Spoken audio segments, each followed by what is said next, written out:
चलिए आगे बढ़ते हैं। राजनीति में प्रवेश का एक तरीका समाज सेवा को भी माना जाता है। जो लोग राजनीति करने की इच्छा रखते हैं वो समाज सेवा के जरिए सक्रिय होते हैं, लोगों से जुड़ते हैं और फिर पार्टियों से टिकट की मांग करते हैं।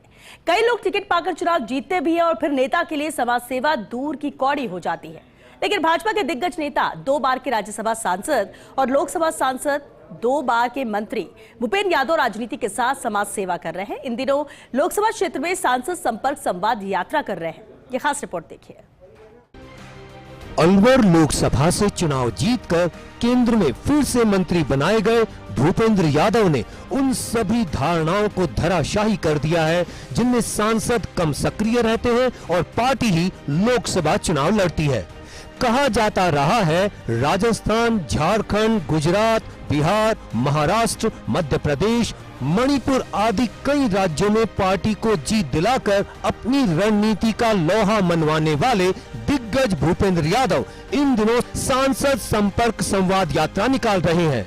वे संवाद के दौरान लोगों को जीत के लिए धन्यवाद देते हैं। वो वोट की बात नहीं करते और कहते हैं कि अभी वोट 4 साल बाद है, तब सोचना, लेकिन लोकतंत्र को, समाज को, आने वाली पीढ़ियों को सुधारना होगा। इसके लिए वे कई कदम उठा रहे हैं। कई संसदीय समितियों में रह चुके यादव 2 पुस्तकों द राइज ऑफ बीजेपी और supreme court on forest conservation के लेखक भी हैं। भूपेंद्र यादव ने किताब अभियान चलाया है जिनमें मंच पर या स्वागत में माला बंद कर किताब देने को कहा है। उन किताबों को वे स्कूल की लाइब्रेरी में भेंट करते हैं। सेल्फ हेल्प ग्रुप्स और राजीविका मिशन को बढ़ावा ताकि महिलाएं अपना रोजगार कर सकें। पौधरोपण अभियान चलाया है जिसमें प्रत्येक ग्राम पंचायत को 11 पेड़ दे रहे हैं और 100 पेड़ मिलाकर 111 पेड़ लगाने की अपील कर रहे हैं। एक पेड़ मां के नाम लगाने का अभियान। आगामी हरियाली तीज पर अलवर में लाखों पेड़ लगेंगे। प्रत्येक गांव में मंदिर या स्कूल की स्थापना के साथ नर्सरी की स्थापना हो। नशा मुक्त अभियान ताकि युवा नशे की गिरफ्त में न आए। ई गुरुकुल लोकसभा क्षेत्र में ई लाइब्रेरी खोल रहे हैं ताकि बच्चों को पढ़ने का माहौल और कंटेंट मिले। जल्दी ही प्रत्येक विधानसभा के लिए एक लाइब्रेरी वैन लेंगे। बच्चों के लिए खेल मैदान तैयार कर रहे हैं ताकि वे खेल में व्यस्त रहें। अलवर सांसद खेल उत्सव का प्रति वर्ष आयोजन ताकि प्रतिभाएं निकलें। स्वागत के दौरान डीजे बंद करने की अपील। महिलाओं द्वारा पारंपरिक और सांस्कृतिक गीतों से स्वागत की अपील।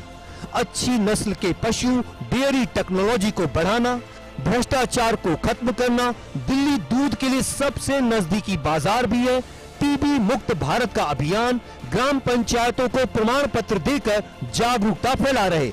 एक देश एक चुनाव के लिए अपील ताकि देश का विकास तेजी से हो सके। वक्फ कानून पर जागरूकता। सरकारी योजनाओं का प्रचार जिसमें पीएम सूर्य घर योजना, अटल टिंकरिंग लैब, राष्ट्रीय गोकुल मिशन और गौवंश की सुरक्षा जैसे मुद्दों पर जागरूकता फैला रहे हैं।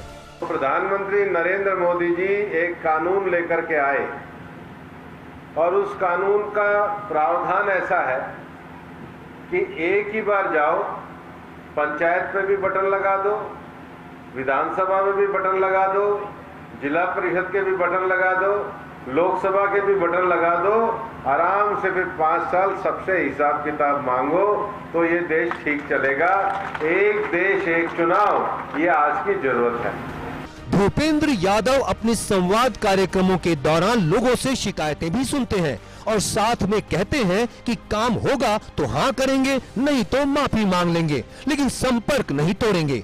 वे कहते हैं कि हमें 2047 के लिए तैयार होना है। हमारे प्रधानमंत्री को दुनिया के 22 देशों ने अपना सर्वोच्च पुरस्कार दिया है। पीएम के नेतृत्व में विकसित गांव और विकसित भारत बनेगा। Ashwini Yadav, first India news, Alwar.